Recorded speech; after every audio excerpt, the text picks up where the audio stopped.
மகாராஜாதிராஜ ராஜகம்பீர ராஜமாத்தாண்ட ராஜகுலத்திலக திருமகள் போல அரசியல் சிறந்து வானவர்களின் சக்கரத்தை அசைத்தவன், பாண்டியனை வளைத்தவன்,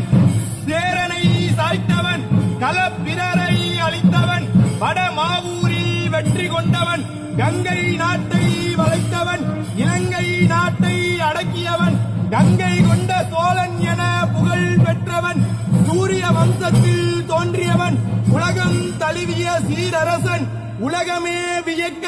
தஞ்சாவூரில் சிவனாருக்காக ராசராசேச்சரம் எனும் பெருவுடையார் கோயில் கட்டியவன், தன் நாட்டை தானங்களால் வளப்படுத்தியவன், உலக நலனுக்காக தர்மம் செய்தவர், திருநாரையூர் பொல்லா பிள்ளையார் வழிகாட்ட திருமுறைகளை மீட்டெடுக்க கிள்ளையை நோக்கி நம்பியாண்டார் நம்பிகளோடு அழகிய சோழன், சத்திரிய சிகாமணி, சோழேந்திர சிம்மன், சோழகுல சுந்தரன், சோழ மார்த்தாண்டன், நம் பெருமாட்டன், பேரரசன், ராஜராஜ சோழ பெருமான் வருகிறார், புறப்படுகிறார், புறப்படுகிறார், புறப்படுகிறார்.